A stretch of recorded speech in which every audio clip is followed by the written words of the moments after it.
अगले दिन जानवर ने एक गुलाब तोड़ा। उसने बेले से माफी मांगी। साथ ही वह उसके अनुरोध पर भी सहमत हो गया।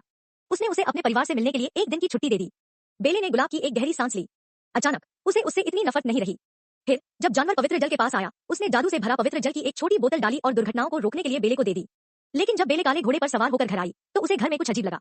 खिड़की लकड़ी के बोर्ड से कसकर बंद थी और उसका भाई एक बड़ी आरी पकड़े हुए खिड़की के पीछे छिपा हुआ था। वह बहुत घबराया हुआ लग रहा था। उसने बेले को घबराते हुए घर के अंदर खींच लिया। इससे उसे सच्चाई पता चल गई। पता चला कि उसका एक भाई था जिस पर बहुत सारा पैसा बकाया था, जिसके कारण लोग घर पर कर्ज मांगने आते थे। यहाँ तक कि जब उसके पिता फिर से बाहर गए तो उन्हें पैसे मांगने से रोक दिया गया। उसके पिता इतने गुस्से में थे कि वे बिस्तर से बाहर नहीं निकल सके। बेले ने उन्हें चाहे जितना भी पुकारा, उसके पिता ने कोई जवाब नहीं दिया। उसी समय उसके भाई को बेले के कपड़ों पर एक रत्न मिला। वह अचानक लालची हो गया और महल में एक खजाना प्राप्त करना चाहता था। उसका भाई सहमत नहीं था, लेकिन उसे उसके भाई ने पीटा। उसके भाई को मणि के साथ डाकुओं का एक समूह मिला। उसने कहा कि और भी खजाने हैं। जब तक वे महल में जानवर को पकड़ते, उसका भाई और उसकी बहन काले घोड़े पर सवार हो गए।